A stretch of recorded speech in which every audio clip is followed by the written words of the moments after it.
Well, you're reading through the book of Isaiah this week. Let's talk about it. A few things to look for. Remember, this is one of the longer books. Isaiah is one of the most famous prophets in the Old Testament.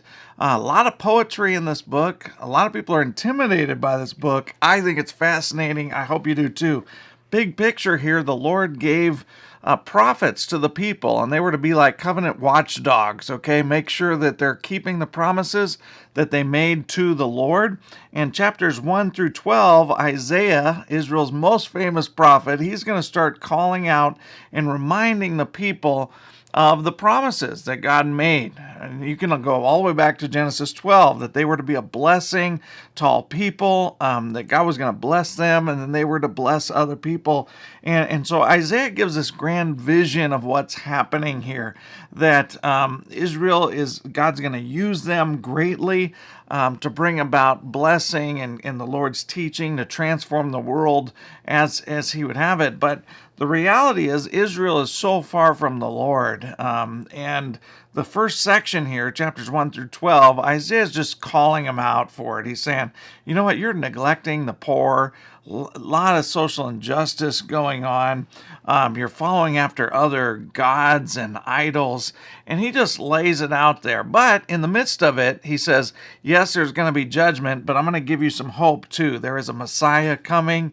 And you see this in chapters 9 and 11. It really talks about this idea of the Lord is raising up a king, a Messiah. He's going to come through the line of David. He's going to rule Israel with righteousness and peace and justice. And so the basic idea of these 12 chapters in the beginning is Israel is going to undergo a judgment, but then on the other side of that, the Messiah is coming. In chapters 13 to 27, Isaiah, what he's said to Israel, now he starts talking about all the nations and all the neighboring nations around. He starts calling them out one by one. He's going to call out Babylon. He's going to call out Moab. He's going to call out Damascus and Syria. He's going to show them, like, you guys have been committing injustice as well. And he starts railing against them. But inside all these accusations, again, there's a little bit of hope, right? This promise that a king is coming, this king that's going to establish righteousness and justice and peace. And then you move into chapters 28 to 35, feels like a lot of what's been said in chapters 1 through 12, he goes back to that, and he starts developing this theme of you can still turn back to God. It's not too late. You can repent, and the Lord will forgive you. He will restore you. Very common theme throughout the Bible. And the Israelites, it's not this hope of, restoration. It's not just for Israel. It's for all the nations. Okay, in chapters 36 to 39, and we're just going to cover this up to chapter 39 today in this video, but it's not just poetry. When you get into this section, there's a narrative story of how Israel is actually released, delivered from one of the nations, Assyria.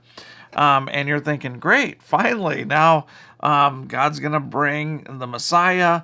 But then you see Hezekiah comes in, and Hezekiah, instead of trusting in the Lord, having faith in the Lord, he goes to Babylon and makes a covenant with them. And Isaiah says, you should have trusted the Lord. Instead, you've trusted in man instead of the Lord. It shows a lack of faith. And so Isaiah's going to announce, because you've trusted in other nations instead of the Lord, judgment is coming. Israel's going to go off into exile into Babylon, and then the Messiah is going to come after that. And so when you get to the end of chapter 39, again, you're kind of left hanging. So what's going to happen now? They're going off into exile. How's God going to work through that? How's he going to bless the nations through Israel if they're off in exile? When is the Messiah coming to establish all this justice and righteousness? And so that's the question you're left hanging with, end of chapter 39. When you get to that second half, he's going to answer all those questions. We'll talk about that in the next video. God bless you. Happy reading.